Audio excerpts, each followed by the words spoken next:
The German invasion of the Soviet Union in June 1941, known as Operation Barbarossa, marked a dramatic escalation in World War II and opened the largest front in military history. Within weeks, the German Wehrmacht had advanced hundreds of kilometers into Soviet territory, capturing cities, encircling armies, and destabilizing Stalin's western defenses. The southern flank of this campaign, Army Group South, was tasked with capturing Ukraine, a region of critical strategic and economic importance. Ukraine's vast agricultural resources, industrial centers, and transport infrastructure were essential both to the Nazi war effort and to the Soviet capacity for resistance. The battle that would soon unfold near the town of Uman in central Ukraine would become a grim milestone, the first massive Soviet defeat on Ukrainian soil, and a textbook example of German operational encirclement. In the months preceding the battle, the Soviet military was in a state of transformation and confusion.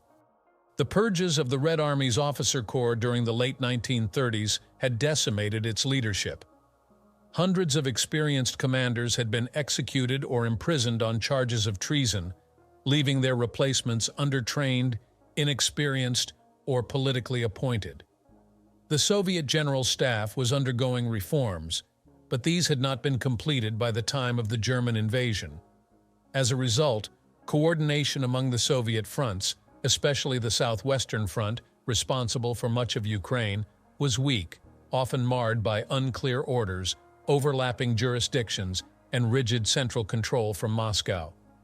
German preparations, by contrast, were methodical and backed by a highly mobile and experienced force. Army Group South, under Field Marshal Gerd von Rundstedt, was composed of the 6th, 11th, and 17th Armies, along with the 1st Panzer Group commanded by General Ewald von Kleist. Their objective was to advance from the Polish-Ukrainian border towards the Dnieper River and ultimately to capture Kyiv. Speed was paramount. The Wehrmacht sought to avoid drawn-out sieges by using rapid armored thrusts to encircle large Soviet formations before they could retreat or reorganize. These tactics, blitzkrieg, had proven devastating in France in 1940 and were now being replicated on an even larger scale. Meanwhile, Soviet High Command, Stavka, struggled to understand the scale and direction of the German advance. Intelligence failures and Stalin's initial reluctance to believe reports of the German buildup had delayed full mobilization. By the time the Southwestern Front, under General Mikhail Kirponos, engaged with Army Group South, German panzers were already well inside Ukrainian territory. The Soviet 6th and 12th Armies, under Generals Ivan Muzichenko and Pavel Ponedelin respectively, were positioned in the region between Vinnytsia and Uman, forming part of the first line of defense. Their mission was to hold the Germans long enough for reinforcements to arrive from the east, but the speed of the German advance, coupled with poor Soviet coordination, meant that these armies were already under threat of encirclement before a coherent defense could be mounted. Public sentiment in the USSR at this stage of the war was deeply complex. The Soviet government had tightly controlled all media and communication, presenting the war as an ideological and existential struggle. But among the population in Ukraine, loyalties were often divided. Years of Soviet collectivization, famine, and repression had created widespread resentment toward the regime. Some Ukrainians greeted the Germans as potential liberators, unaware of the genocidal policies that would soon follow. Others rallied behind the Red Army, driven by patriotism, fear, or desperation. Civilian evacuation efforts were haphazard, with few resources allocated to remove non-combatants from the front lines. As a result, many were caught in the path of the approaching German units. The stage was thus set for a confrontation that would expose the weaknesses of Soviet planning and the ruthlessness of German operational doctrine. The Red Army's efforts to establish a stable front along the southern Bug and Dniester rivers would soon collapse under the weight of the German pincer movements. The armies around Uman, lacking mobility and clear orders, would find themselves isolated and surrounded. What unfolded in the heat of the Ukrainian summer in 1941 was more than a battle. It was the prelude to mass surrender, destruction, and the unraveling of Soviet power in the region. The Battle of Uman would become emblematic of the early disasters that plagued the Red Army and shaped the brutal trajectory of the Eastern Front. The opening phase of the Battle of Uman unfolded rapidly in the second half of July 1941 as German forces pressed deeper into Ukraine. Following the initial breach of the frontier defenses and the sweeping advance of Army Group South, the German High Command identified an opportunity to destroy Soviet formations west of the Dnieper River before they could regroup. The central focus became the encirclement of the Soviet 6th and 12th Armies, operating in the broad region between Vinnytsia, Uman, and Bila Tserkva. German tactical doctrine emphasized rapid envelopment through mechanized spearheads, and this approach now targeted the vulnerable Soviet units struggling to establish coherent lines of resistance amid collapsing front sectors. The first decisive German moves toward encirclement came from the north and south. In the north, the 1st Panzer Group under General Ewald von Kleist maneuvered southeastward from Berdichev and Kazatin, aiming to cut the Soviet retreat eastward. In the south, elements of the German 11th Army under General Eugen Ritter von Schobert pushed northeastward from the Dniester region toward Pervomaisk and Uman. Together, these axes of advance formed the jaws of an encirclement, seeking to trap the Soviet armies in a massive pincer movement. The success of this maneuver relied not only on speed, but also on the coordination between armored and infantry units, a hallmark of the Wehrmacht's combined arms operations. The Soviet 6th and 12th Armies, although numerous on paper, were in poor condition. Their formations were composed of a mix of regular divisions, conscripts, and reserve troops, many of whom lacked sufficient training, equipment, or morale. Communications with higher command were unreliable, and orders were frequently delayed or contradictory. General Muzichenko and General Ponedelin attempted to organize defensive positions along the southern Bug River, but found themselves under constant attack from German air power and fast-moving mechanized units. The Luftwaffe played a crucial role in isolating Soviet units, targeting bridges, supply depots, and retreat routes. Soviet attempts to reinforce or retreat were hampered by near-total German air superiority, which disrupted logistics and demoralized the already disorganized defenders. Initial Soviet responses were shaped by directives from the Stavka and the Southwestern Front, led by General Kirponos. Stalin demanded that no ground be yielded and ordered immediate counterattacks. However, these offensives, often launched without proper reconnaissance or coordination, resulted in heavy losses. One such counterattack, conducted near Vinnytsia in late July, was quickly repulsed by entrenched German units supported by dive bombers and artillery. Soviet tanks, many of which were outdated models like the T-26 and BT series, suffered catastrophic losses against better-equipped German panzer divisions. Moreover, the Red Army's poor logistical infrastructure meant that fuel and ammunition were in short supply, further degrading combat effectiveness. As the German pincers tightened, the Soviet 6th and 12th Armies found themselves increasingly isolated. By early August, German panzer units had reached the vicinity of Pervomaisk and Uman, closing the ring around the Soviet forces. A series of battles erupted as Soviet units attempted to break out eastward, but these efforts were fragmented and unsupported. The encirclement was reinforced by German infantry divisions, which moved in behind the armored spearheads to seal the pocket and prevent Soviet escape. German forces also established blocking positions along key roads and rail lines, effectively cutting off any hope of organized retreat.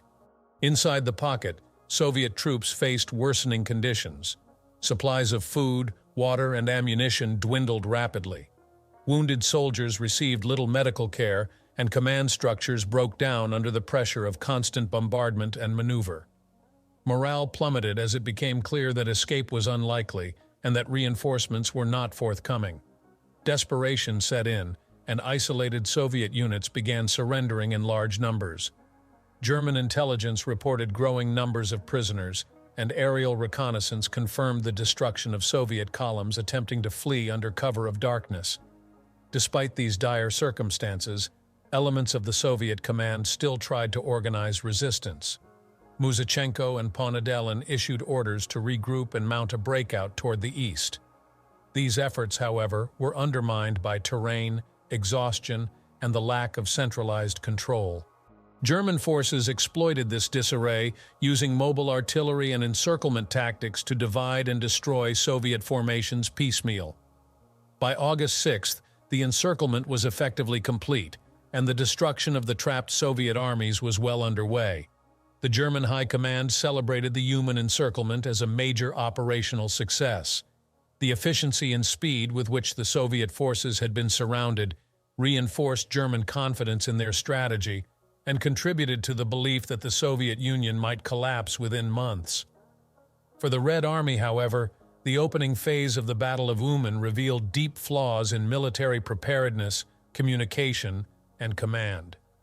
The loss of 2 full armies in a matter of days signaled the scale of the catastrophe unfolding on the Eastern Front and foreshadowed even greater disasters to come in the weeks ahead. The opening phase had set the tone for a campaign of relentless encirclement and annihilation, which would soon reach even greater intensity.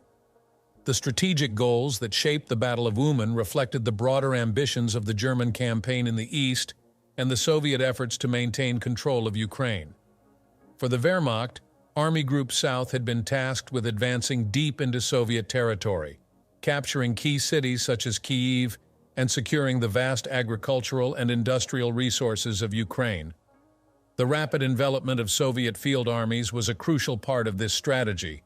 The encirclement near Uman was not simply an isolated tactical maneuver, it was a key element in the larger plan to destroy the Red Army in the western USSR, thereby enabling the Germans to march unimpeded toward the Dnieper River and beyond. German operational doctrine emphasized speed, mobility, and coordination between air and ground forces. This was especially true in the south, where the terrain allowed for the effective use of armored formations. The 1st Panzer Group, spearheading the drive into central Ukraine, was composed of battle-hardened divisions with well-developed logistical support. Their objective was to advance rapidly eastward, cross the southern Bug River, and link up with infantry units moving northward from Bessarabia and Romania. The overall plan sought to trap Soviet forces in a series of pockets, denying them the chance to retreat across the Dnieper and regroup. Key to this operation was the use of pincer movements involving fast-moving panzer units that could bypass strongpoints and strike deep into the Soviet rear. Supporting infantry followed behind to consolidate gains, eliminate resistance, and secure supply lines. The German 11th Army, advancing from the south, played a complementary role by pushing northward and closing the encirclement ring. Air support from the Luftwaffe ensured that Soviet communications, bridges, and railways were constantly disrupted, amplifying the effects of the ground assault and paralyzing Soviet command. On the Soviet side, strategic planning was reactive and often shaped by political directives rather than operational logic. After the initial shock of Barbarossa, Stalin and the Stavka insisted on maintaining the defense of western Ukraine at all costs. Rather than authorizing strategic withdrawals or flexible defense-in-depth tactics, Soviet leadership ordered static defense and costly counterattacks. This rigid approach led to the disastrous decision to keep the 6th and 12th Armies in positions that were increasingly vulnerable to encirclement. Commanders on the ground, though aware of the danger, lacked the authority to deviate from orders issued from Moscow. Logistics were a major constraint for the Red Army. The rapid German advance had severed many rail and road connections, and Soviet supply depots were either destroyed or abandoned. Ammunition shortages became severe, and fuel for armored units was difficult to obtain. Reinforcement efforts were piecemeal and uncoordinated, with reserves arriving in fragmented formations that were quickly overwhelmed or diverted to other sectors. Moreover, Soviet air support was limited and often ineffective, as the Luftwaffe maintained near-total air superiority throughout the campaign. Miscalculations on both strategic and tactical levels further weakened the Soviet position. Intelligence reports indicating German breakthroughs were often ignored or downplayed. Delays in issuing retreat orders meant that Soviet divisions became trapped before they could reposition. Efforts to coordinate movements between adjacent armies, such as the 18th and 26th Armies, failed due to poor communication and the breakdown of command infrastructure. Propaganda messages continued to insist that the Red Army was winning, even as entire formations were being surrounded and destroyed. The German strategy also benefited from its ability to exploit weaknesses in the Soviet chain of command. Field Marshal von Rundstedt's headquarters closely monitored Soviet troop movements, intercepting radio transmissions and identifying gaps in the front. The flexibility of the German operational structure allowed for rapid adjustments as new opportunities emerged. When Soviet resistance stiffened in one area, German units would simply bypass it and strike elsewhere, maintaining the momentum of the advance. This dynamic approach stood in stark contrast to the rigid and fragmented Soviet responses. Propaganda played a key role on both sides. German propaganda heralded the advance into Ukraine as a liberation from Bolshevism, while Soviet broadcasts emphasized heroism and sacrifice, urging soldiers to fight to the last. However, among the troops and civilians, the reality was far more grim. The rapid German advances created a climate of confusion and fear, with reports of massacres, arrests, and reprisals filtering through the ranks. In some areas, German leaflets dropped from planes promised fair treatment to surrendering troops, though this rarely reflected reality on the ground. As the encirclement at Uman neared completion, the logistical and doctrinal differences between the two armies became starkly apparent. German troops were well-fed, mobile, and supplied, able to coordinate movements across multiple corps. Soviet troops, by contrast, were exhausted, isolated, and uncertain of their commander's intentions. The Soviet strategic failure was not just one of deployment, but of an entire system unprepared for the scale and speed of modern mechanized warfare. The coming days would see this failure unfold in full, as the trap around Uman closed and the Red Army's capacity to resist collapsed under the weight of relentless German pressure. As the German encirclement maneuver progressed, the first direct engagements around Uman escalated into a series of chaotic and uneven confrontations. By late July 1941, German armored spearheads had already reached critical positions on the flanks of the Soviet 6th and 12th Armies. These advances were not met with coordinated Soviet resistance, but rather a patchwork of disjointed counterattacks and desperate defensive stands. The geography of central Ukraine, marked by open steppes, river valleys, and scattered villages, favored mechanized maneuver warfare. German panzers exploited this terrain to bypass Soviet strongpoints and encircle units before they could withdraw or receive reinforcements. The initial German clashes with Soviet forces occurred along the southern Bug and Siniuka rivers, where elements of the 1st Panzer Group collided with retreating Soviet infantry and tank brigades. The Germans, using concentrated firepower and superior mobility, quickly overwhelmed these formations. At places like Vapniarka and Trostianets, Soviet defensive lines disintegrated under the dual assault of armored thrusts and aerial bombardments. Soviet soldiers often lacked anti-tank weapons or coordination with artillery, making them vulnerable to rapid collapse once the German tanks penetrated their lines. Resistance was stiff in isolated cases, but generally ineffective in halting the advance. The Soviet command's attempts to stabilize the front through local counterattacks failed to achieve meaningful results. Several divisions, including remnants of the 13th Rifle Corps and the 16th Mechanized Corps, were ordered to strike at German flanks near Pervomaisk. However, these units were under strength, poorly supplied, and suffered from conflicting orders. Tank crews operated outdated BT and T-26 models with minimal ammunition, while infantry had little support or protection from German aircraft. Many attacks dissolved into confusion as formations were ambushed or destroyed before reaching their objectives. The Soviet inability to synchronize efforts across units meant that isolated actions rarely disrupted German momentum. Meanwhile, German forces continued to tighten the noose.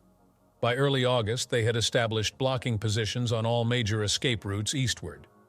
Villages and crossroads such as Uman, Talny, and Nova Odessa became key staging grounds for German units consolidating the encirclement.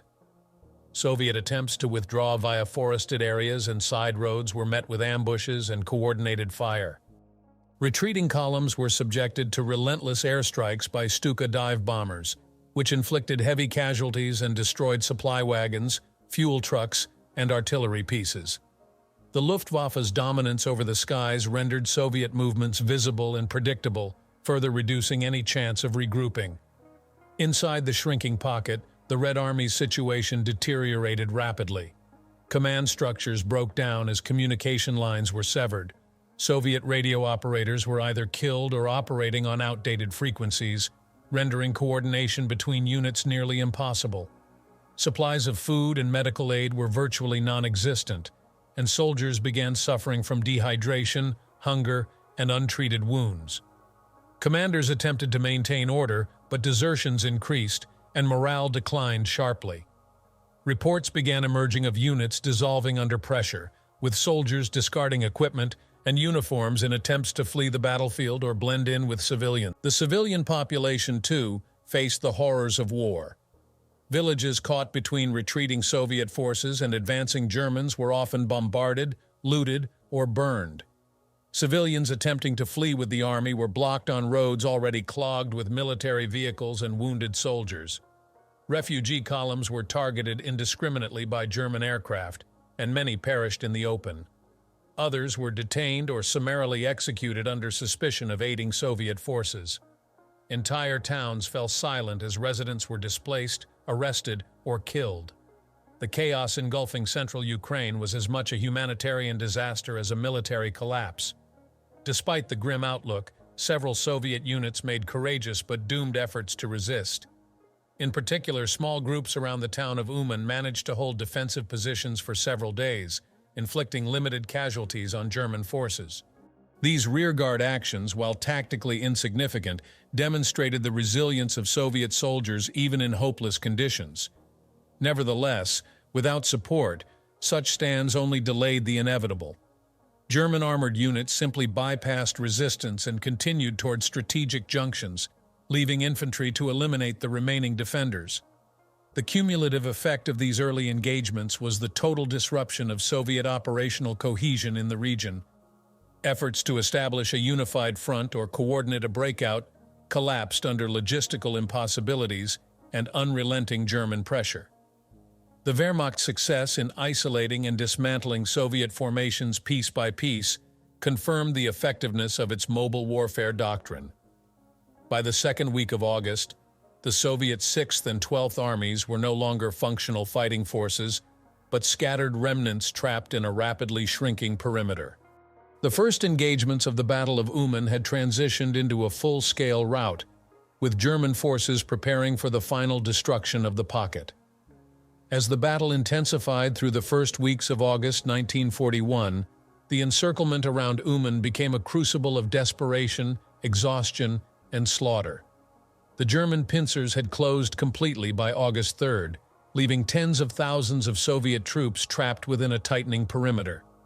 With no organized escape routes and communications severed, Soviet soldiers were forced to confront the brutal reality of encirclement.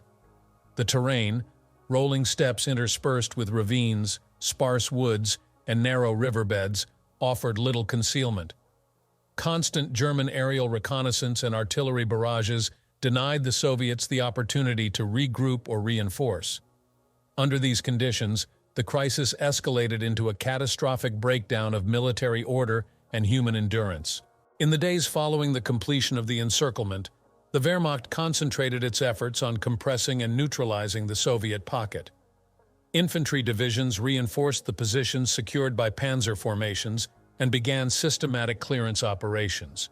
These were characterized by coordinated attacks against remaining Soviet strongpoints, most of which were hastily organized defensive positions dug into hillsides, tree lines, or abandoned villages. German firepower and maneuverability far outmatched these static defenses. Artillery bombardments softened resistance before infantry advanced with flamethrowers, grenades, and close-range combat weapons. In several sectors, resistance was brief and fragmented. Units often surrendered upon contact or broke apart before the enemy even arrived. At the same time, Soviet attempts to mount coordinated counteractions inside the pocket were chaotic and Generals Muzichenko and Ponedelin issued orders for a breakout toward the east, directing surviving elements of the 6th and 12th Armies to concentrate near the village of Podvysoke. The plan involved breaking through what was believed to be the weakest segment of the German encirclement. However, the attack was delayed by confusion, lack of fuel, and the physical exhaustion of troops. When it was finally launched on August 6th, it quickly stalled under heavy machine gun and artillery fire. German reserves counterattacked immediately, exploiting their superior mobility and intelligence. Soviet columns, poorly coordinated and lacking air cover, were decimated in open terrain. The situation inside the pocket descended into chaos. Units operated without maps, radios, or clear command structures.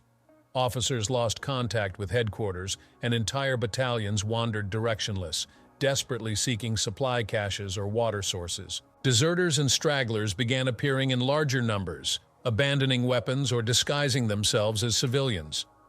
Encounters between different Soviet units often resulted in confusion or even friendly fire incidents. German propaganda broadcasts and leaflets, amplified by loudspeakers and dropped from aircraft, urged surrender, promising humane treatment. While some soldiers considered it, many feared execution or deportation to labor camps, especially those who had witnessed earlier German atrocities. The psychological strain on both sides intensified. For German troops, the clearing of the Uman pocket became a grim routine of hunting and killing encircled men with little resistance. While some Wehrmacht units maintained discipline, others engaged in looting, executions, and acts of brutality against prisoners and civilians. For Soviet troops, the realization that no rescue was coming and that headquarters had effectively abandoned them bred despair and fatalism. Wounded soldiers were left behind, makeshift hospitals ran out of supplies, and scenes of starvation and dehydration became common. Reports from German medical officers describe finding Soviet prisoners in states of extreme malnutrition and shock. Political tensions also surfaced during the crisis. Stalin, informed of the disaster unfolding near Uman, refused to allow an official acknowledgement of defeat. The Soviet press remained silent, and commanders who had issued unauthorized retreat orders were later arrested or executed. Internally, the Stavka began to shift blame, accusing frontline generals of incompetence or cowardice. In reality, the strategic failure had been systemic, stemming from unrealistic planning, denial of battlefield realities, and over-centralized control. The scale of the Uman catastrophe was becoming too large to ignore, yet official Soviet channels maintained a narrative of stoic resistance and heroism. As German forces pushed deeper into the pocket, entire Soviet divisions ceased to exist. Some units attempted last stands near river crossings or rail junctions, often fighting to the last bullet. Others dissolved entirely under artillery fire or airstrikes. Resistance diminished significantly by August 7th, and mopping-up operations were in full effect. German estimates indicated over 100,000 Soviet troops had been captured or killed by the battle's end. Included among them were dozens of high-ranking officers, including both Musichenko and Ponedelin, who were taken prisoner. For the Germans, the Uman victory reinforced confidence in their encirclement tactics and contributed to their belief in the imminent collapse of the Red Army. The Battle of Uman had reached its catastrophic peak. It was no longer a battlefield.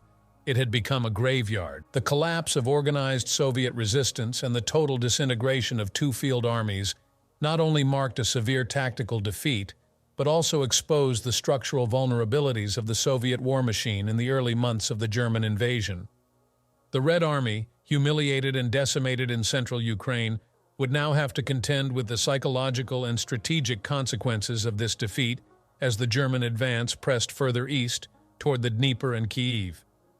With the pocket around Uman effectively sealed and resistance collapsing, the battle entered its most intense and destructive phase.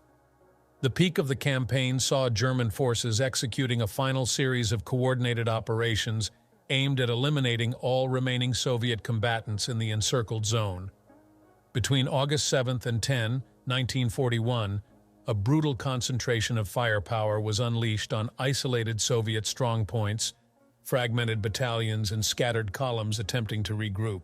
The pace of German assaults increased sharply as they sought to complete the destruction before Soviet reinforcements could reach the area, or before trapped forces could mount a last, desperate breakout attempt. German High Command mobilized infantry from the 17th and 11th Armies to systematically comb the area, sector by sector, with panzer divisions acting as mobile hammers, striking Soviet concentrations identified by aerial reconnaissance. The 1st Panzer Group, having completed its encirclement duties, now operated as a rapid response force, crushing any Soviet formations attempting to organize resistance. German artillery, field guns, mortars, and mobile anti-tank units rained destruction on tree lines, ravines, and hilltops where Soviet troops had attempted to fortify themselves. Villages such as Podvisok, Krasnopilka, and Savran became scenes of localized bloodbaths as Germans closed in on last pockets of resistance. Within the encircled area, Soviet troops were no longer operating as structured armies. Command hierarchies had collapsed, and field communications were limited to runners or improvised signals. Attempts to regroup around surviving officers failed due to fragmentation, fear, and the sheer exhaustion of men who had been marching, fighting, and retreating for weeks with no supplies. Medical services had ceased functioning entirely. Wounded men lay untreated in ditches and barns, often dying where they fell. Many Soviet soldiers facing starvation and encroaching German units attempted to surrender. Others, armed only with rifles or bayonets, launched suicidal charges to delay German infantry long enough for small groups to escape into the countryside. One of the most intense confrontations occurred near the railway line east of Uman, where remnants of multiple Soviet units attempted to make a coordinated stand. Using destroyed locomotives, overturned rail cars, and earthen trenches, they held off German infantry for nearly an entire day, allowing a few hundred wounded and non-combatants to retreat into nearby forests. The stand was ultimately overwhelmed by artillery and flamethrower teams, and nearly all defenders were killed. Similar last-ditch actions were reported near rivers and hilltops, but these were isolated and quickly crushed. Civilian suffering reached its peak during this phase of the campaign. Thousands of Ukrainian villagers who had not fled in the early days of the German advance found themselves caught in the killing fields. Many were executed on suspicion of aiding retreating Soviet forces. Others were conscripted into labor gangs by the Wehrmacht to dig trenches, carry ammunition, or bury the dead. Entire communities vanished as farms were torched and livestock seized. German rear echelon units often operated with impunity, looting food and valuables while conducting brutal reprisals. In areas where partisans were suspected of operating, or even where corpses of German soldiers were discovered, civilians were massacred in collective punishment actions. For the German command, the destruction of the Uman pocket was presented as a triumph of operational planning and combat efficiency. Newspapers in Berlin published glowing reports, emphasizing the annihilation of 2 Soviet armies and the capture of over 100,000 men. German officers received commendations, and propaganda broadcasts celebrated the battle as further proof of German superiority.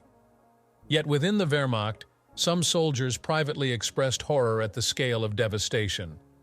Letters home and private diaries described fields covered in unburied corpses, the stench of decay, and scenes of surrendering soldiers executed out of hand. Though not officially sanctioned, such actions became common as discipline relaxed and units operated under the logic of total annihilation. For the Soviets, the implications were devastating.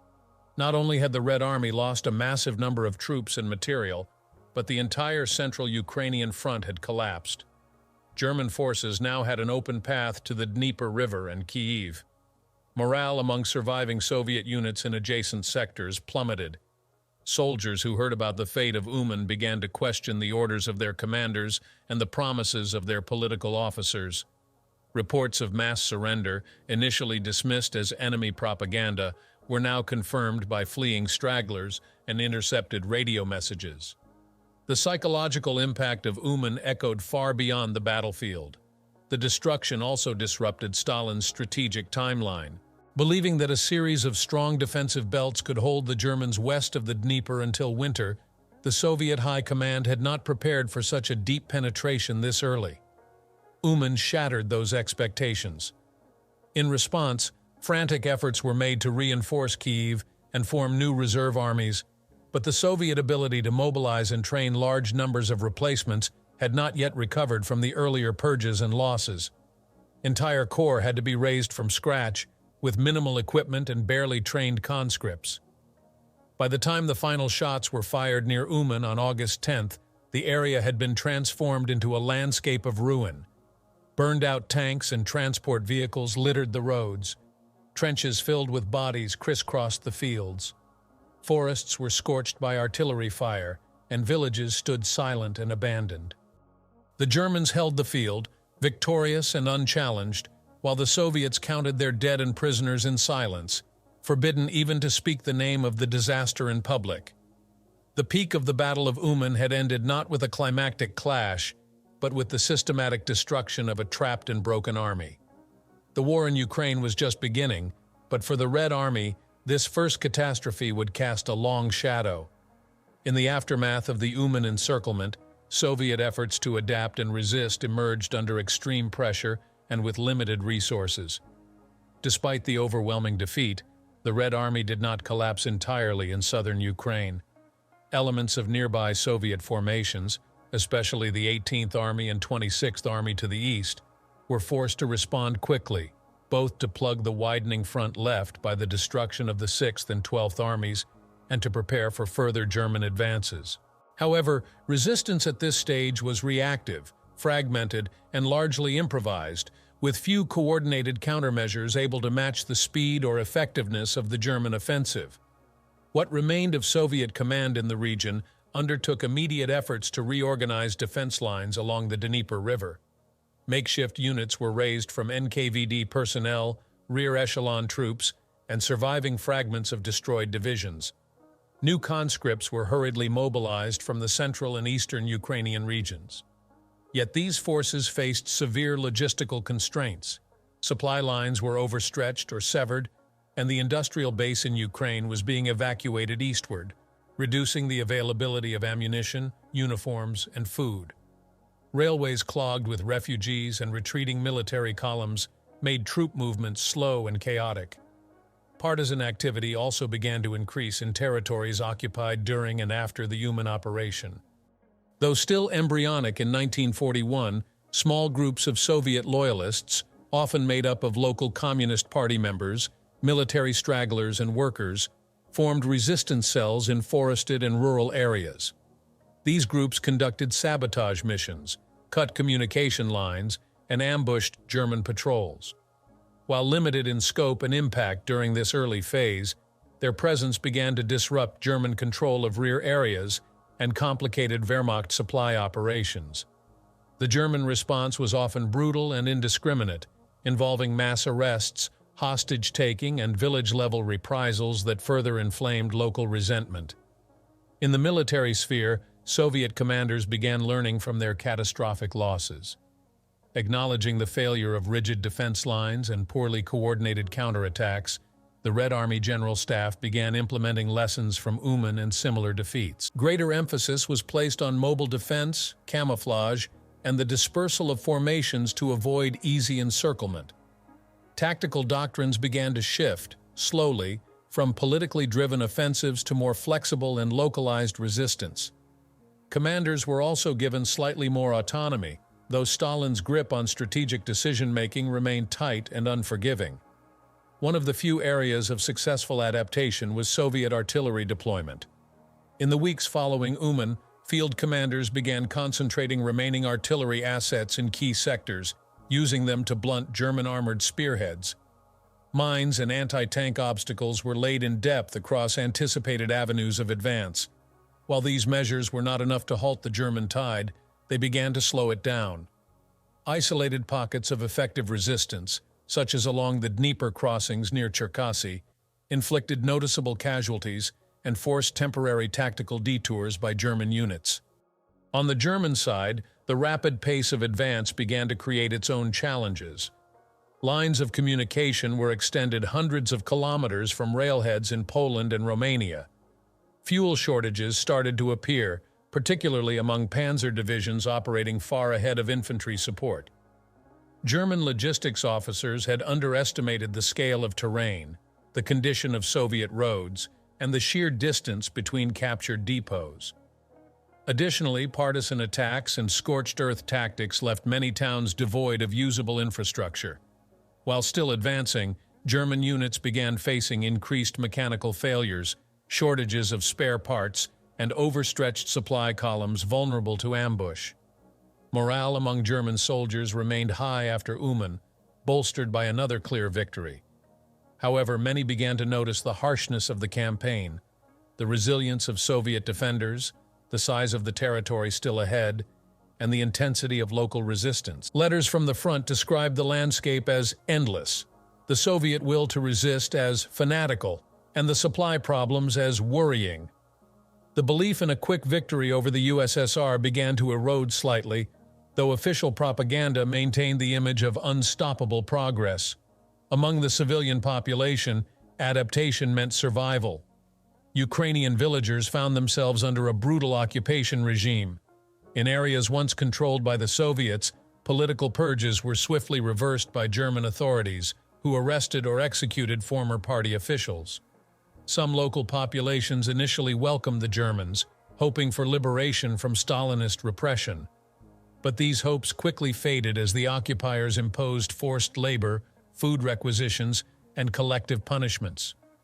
Soviet partisans sought to recruit among disillusioned civilians, but fear of reprisals and harsh German counterinsurgency tactics limited early participation. By late August 1941, Soviet resistance had taken on a new character, not one of large-scale operations, but of endurance, adaptation, and tactical learning.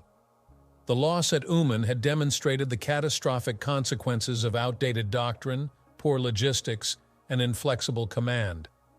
It also forced a psychological shift within the Red Army, the realization that victory would not come through sheer numbers or ideology alone, but through discipline, strategic innovation, and an understanding of how to survive against a highly mobile and technologically advanced enemy. The adaptation process was painful and incomplete, but it had begun, and it would shape the nature of the Eastern Front for the years to come. The turning point of the Battle of Uman was not marked by a single dramatic maneuver or decisive clash, but by the moment when the encirclement solidified irreversibly and Soviet forces lost any realistic chance of escape or coordinated breakout. That moment came in the final days of the first week of August 1941. German forces, having closed the Uman pocket, now focused on breaking Soviet resistance into isolated fragments. The Red Army's capacity to conduct meaningful operations inside the encirclement collapsed completely, and the remaining Soviet troops transitioned from an army in battle to disconnected groups struggling merely to survive. The attempted breakout, organized under the joint command of Generals Muzichenko and Ponedelin, was the last coordinated Soviet effort. Intelligence had identified a potential weak point near the village of Podvysoky, where German infantry lines appeared thinly held. On August 6th, Soviet troops concentrated their remaining armor and mobile infantry for a breakout assault, using the cover of night to organize and move into position. However, German reconnaissance aircraft, flying repeated patrols during the preceding days, had already detected the buildup. Defensive positions were reinforced, and artillery was pre-sighted on the expected routes of advance. When the breakout began in the early hours of August 7th, it was met immediately with devastating fire. German machine guns, mortars, and anti-tank guns tore into the Soviet columns as they moved out from cover. The terrain worked against the attackers, open fields offered no concealment, and recent rains had turned sections of road into mud.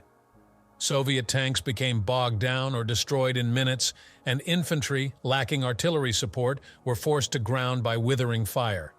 The attack degenerated into chaos. Many Soviet soldiers fled back into the forest, while others continued forward only to be captured or cut down. German panzer units counterattacked quickly, encircling and destroying what remained of the assault force. The failure of the breakout marked the final collapse of centralized Soviet command. From that point onward, there were no further attempts to regroup or mount organized resistance. Generals Muzichenko and Ponedelin, trying to escape with their staffs, were eventually captured. Their arrest symbolized not only the personal end of their commands but also the complete unraveling of the 6th and 12th Armies. Stalin, upon learning of their capture, labeled them traitors, despite their efforts to hold the line under impossible circumstances. Both would spend the remainder of the war in German captivity and face political retribution upon their return. The consequences of the turning point rippled far beyond the battlefield. In Moscow, the Stavka responded with panic and fury. Stalin ordered a full review of the Southwestern Front's leadership and ordered a series of punitive actions against officers suspected of cowardice or incompetence. Propaganda was swiftly adjusted to avoid mention of Uman, focusing instead on generic narratives of Soviet heroism and German brutality. Internally, however, the loss sent shockwaves through the command structure. Confidence in the invulnerability of massed Soviet formations was shattered. The Red Army could no longer ignore the effectiveness of German combined arms tactics and the dangers of rigid defensive postures. On the German side, the Uman turning point reinforced the belief in rapid envelopment as the key to victory in the East. The Wehrmacht viewed the operation as a proof of concept for future encirclements. Plans were quickly accelerated for a similar operation around Kyiv, this time on a much larger scale. German commanders reported high morale and operational confidence, buoyed by the speed and completeness of the Uman destruction. Yet there were already signs of strain. Fuel shortages began affecting panzer divisions, and the sheer scale of the front made coordination increasingly difficult. Moreover, the growing partisan activity in rear areas hinted at a resistance that could not be annihilated through conventional battle. The Soviet soldiers left behind in the pocket faced grim choices. Many attempted to hide in the forests and villages, disguising themselves as peasants. Others wandered aimlessly, wounded or starving, hoping to avoid capture. German search teams swept the area methodically, using local informants and dogs to track down survivors. Mass surrenders continued for several days, but these were not always honored with Geneva Convention protections. Executions of prisoners, particularly political commissars, were frequent. German military police recorded over 100,000 Soviet POWs by August 10th, though the actual number was likely higher. Most were sent to temporary camps where disease, exposure, and starvation claimed thousands within weeks. The turning point at Uman did not only signal the defeat of two armies, it marked a psychological transformation in how both sides perceived the war. For the Germans, it reinforced a belief in inevitable victory through superior tactics and discipline. For the Soviets, it forced a reckoning with the depth of their vulnerability and the scale of the war that had descended upon them. It was now clear that survival would require not just numbers, but systemic change, doctrinal, logistical, and organizational. The war in Ukraine was no longer a series of battles. It was becoming a campaign of survival, adaptation, and long-term attrition. The failure at Uman was the brutal teacher that made that truth unavoidable. The conclusion of the Battle of Uman unfolded not with dramatic fanfare, but with the grim, methodical dismantling of what remained. By August 8, 1941, the Wehrmacht had completed its destruction of the Soviet pocket. The last clusters of resistance were overrun, surrendering en masse or simply ceasing to function as organized military units. German mopping-up operations continued across the Uman region, sweeping through forests, ravines, and abandoned villages in search of stragglers. Soviet troops who had not been killed or captured fled in small groups, many without weapons or uniforms, attempting to reach Soviet lines hundreds of kilometers away. Few succeeded. The scale of the Soviet collapse was staggering. German records claim the capture of over 103,000 prisoners, including 11 generals. Both General Ivan Muzichenko of the 6th Army and General Pavel Ponedelin of the 12th Army were among the highest-ranking officers captured. Stalin, enraged by the loss, issued secret orders declaring that any Soviet soldier taken prisoner had effectively betrayed the motherland. This led to a policy of persecution toward repatriated POWs after the war and immediate condemnation of those captured at Uman. The political narrative constructed in the aftermath focused on sacrifice and heroism, not defeat. Uman was erased from official discourse, while its victims were posthumously silenced. The retreat of Soviet forces from central Ukraine continued in disarray. The absence of the 6th and 12th Armies opened a wide breach in the Soviet front line, allowing the Germans to exploit the momentum of their victory. Army Group South quickly resumed its advance eastward toward the Dnieper River, threatening cities such as Dnipropetrovsk and Kryvyi Rih.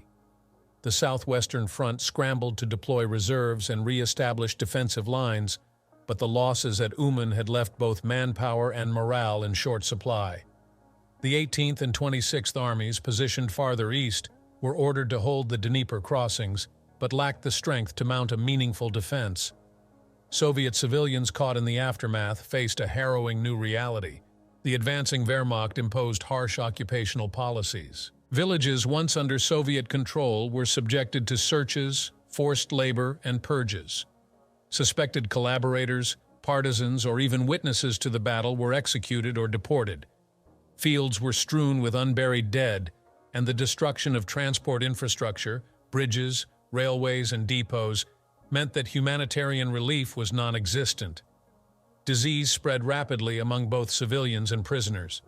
Dysentery, typhus, and starvation took hold in hastily constructed POW camps near Uman and Vinnytsia. Survivors spoke of overcrowded pens, lack of water, and corpses left uncollected for days. For the Germans, the aftermath was simultaneously a triumph and a logistical burden. The sudden influx of over 100,000 prisoners strained their ability to feed, guard, and transport captives. Many were marched on foot to rear areas in Romania and occupied Poland. Thousands died during these marches from heat, exhaustion, or beatings. Wehrmacht supply units, already operating at the edge of logistical capacity, struggled to maintain the pace of the offensive. While the propaganda machine in Berlin touted another resounding victory, field commanders were increasingly aware of the challenges of holding and administering such vast, devastated territories.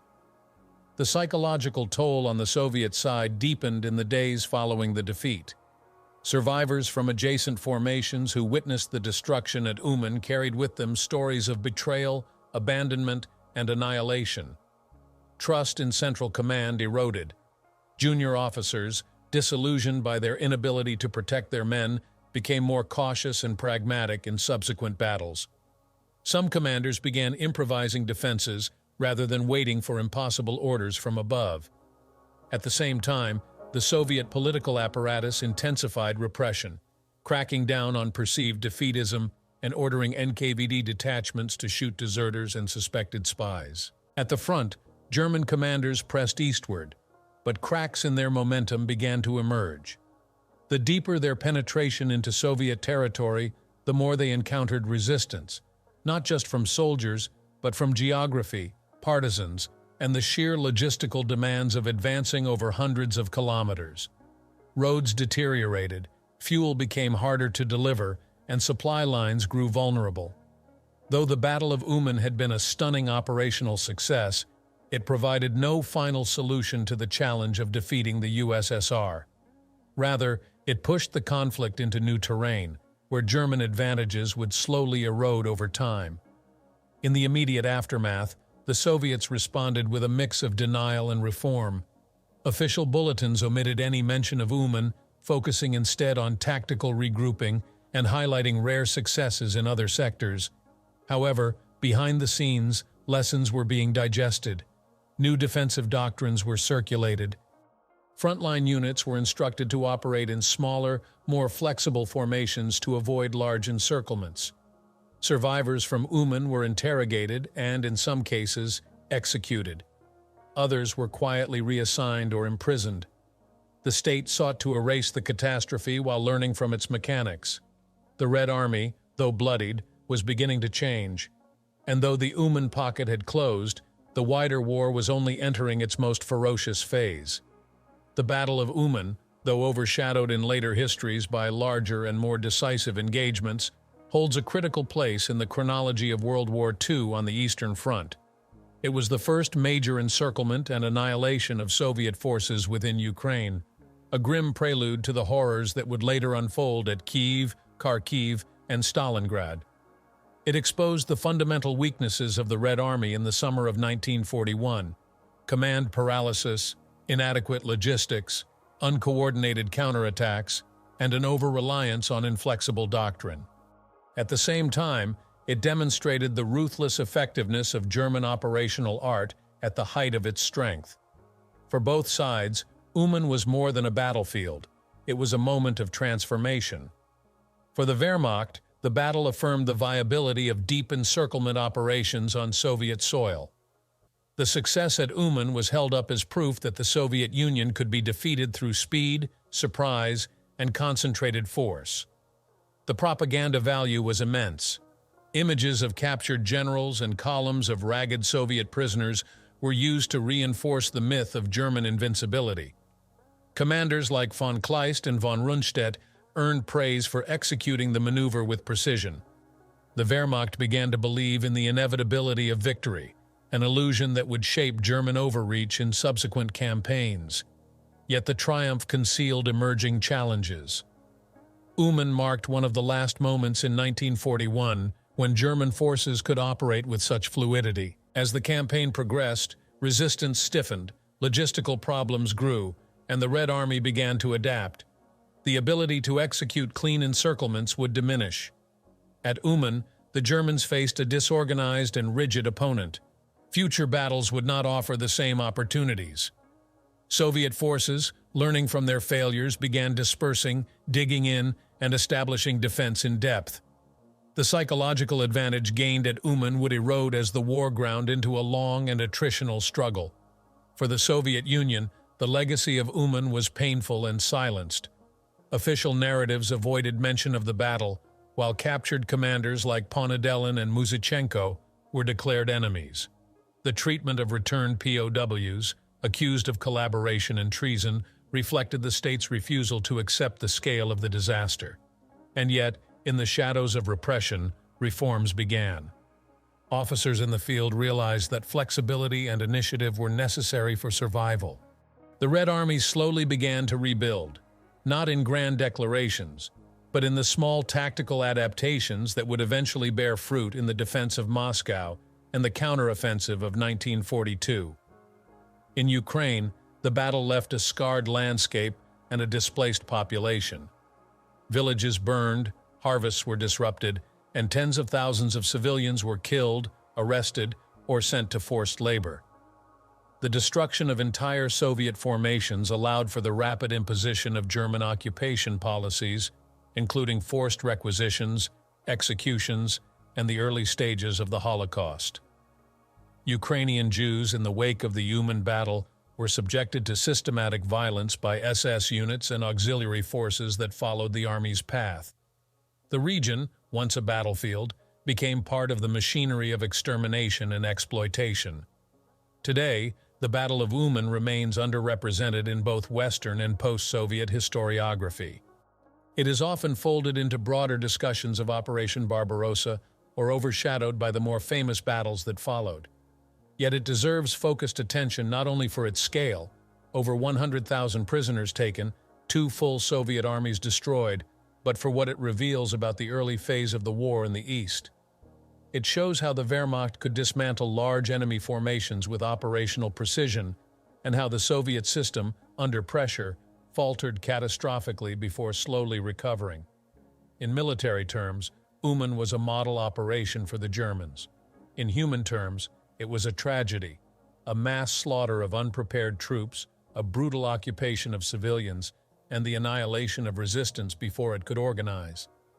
It marked the beginning of a long, bloody war of annihilation in the East, in which ideology, logistics, and strategy intertwined with devastating consequences. The soldiers who died there on both sides became part of a silent testimony to the cost of rigid thinking, flawed assumptions, and political interference in military affairs.